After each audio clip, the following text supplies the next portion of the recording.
ஒரு வழியா இந்த பெம்ப்ரோக் கேசலுக்கு ஒரு விசிட் போட டைம் கிடச்சிட்டு. இதுக்கு என்ட்ரி வந்து 11 பவுண்ட்ஸ். டூரிஸ்ட்டாக வந்தீங்கன்னா 11 பவுண்ட்ஸ்.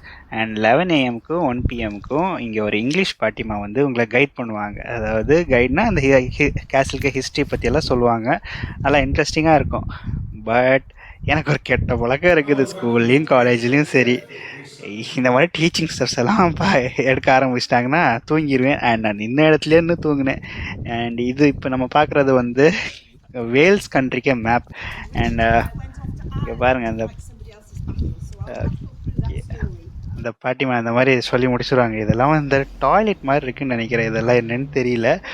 பட் நான் இந்த டூரை முடிச்சுட்டு நான் என் வாட்சை பார்க்குறேன். கிட்டத்தட்ட 5.72 கிலோமீட்டர்ஸ் நடந்திருக்கேன். இந்த கேசலே ஃபுல்லாக சுற்றி வந்துட்டேன். அண்டர் கிரவுண்டு, அதுக்கப்புறம் டாப் வியூ எல்லாமே பார்த்தேன். அண்ட் அன்றைக்கி நான் போகும்போது எக்ஸிபிஷன் வேறு நடந்துட்டு இருந்தது. நீங்களே பார்த்தாலே தெரியுங்க. பாருங்க, தலைவர்களாக உட்காந்து சாப்பிட்டுட்டு இருக்காங்க. அந்த மாதிரிலாம் ஸ்டாச்சூஸ், இந்த மாதிரிலாம் பொம்மையெல்லாம் பண்ணி சூப்பராக வச்சுருந்தாங்க. அண்ட் இங்கே நான் இப்போ எந்த இடத்துக்கு போகிறேன், எப்படி வாரேன், எங்கன்னே தெரியாது. கன்ஃபியூஸ் ஆகிற மாதிரி இருக்கும் நிறைய இடம். இதெல்லாம் அந்த பாட்டிமா அந்த கதையெல்லாம் சொல்லும்போது கிச்சன் அப்படிலாம் சொன்னாங்க. கீழே ஒரு கேவ் இருக்குன்னு சொன்னாங்க. கேவுன்னு சொன்னோடனே நம்மளுக்கு இந்த குணா கேவ் தான் ஞாபகம் வந்தது. ரியலாக குணா கேவ் தான் பார்க்கலையே. சரி, யூகேல இருக்க இந்த மாதிரி ஒரு கேவை பார்த்துலாம் கீழே இறங்கிட்டேன். இங்கே பார்த்து இங்கே பாருங்கள், வியூ வந்து சூப்பராக இருக்குது.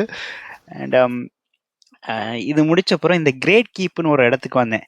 இதில் ஒன்று போட்டிருந்தது என்னென்னா, The view from the top of the Great Keep are amazing, but not everyone can climb the 100 steps. இப்படி போட்டிருந்ததா, சரி ஒரு கை பார்த்துல, சரி கையில் கால் பார்த்துலான்னு அப்படின்னு யாரெல்லான்னு முடிவு பண்ணிட்டேன். ஆனால் இங்கே பாருங்கள், அது ஃபாஸ்ட் ஃபார்வர்ட் பண்ணிடுறேன் வீடியோவை. அங்கே போய் ஃபஸ்ட்டு ஃப்ளோர் அப்படியே ஏறி போயிட்டு ஃபஸ்ட் ஃப்ளோருக்கு வந்துட்டேன். இது வரைக்கும் ஓகே, நல்லா தான் இருந்தது. அதுக்கப்புறம் பாதி தூரம் வந்தப்பறம் தான் தெரிஞ்சுது, ஐயோ முட்டியெல்லாம் வலிக்க ஆரம்பிச்சிட்டே மூச்சு வாங்க ஆரம்பிக்குதுன்னு. இது வந்து செகண்ட் ஃப்ளோரு. கீழேயும் போக முடியல, மேலேயும் போக முடியல. ஏதோ ஒரு கன்ஃபியூஷன் அப்படியே இருந்தது.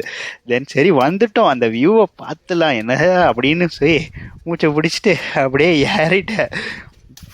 அண்ட் ஏனப்போ தான் தெரிஞ்சு, ஓகே நல்ல வேலை இந்த வியூவை மிஸ் பண்ணலன்னு. நீங்களே இதை பாருங்கள்.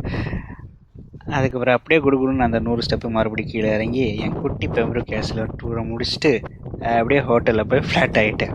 வா, வாட் அ டே.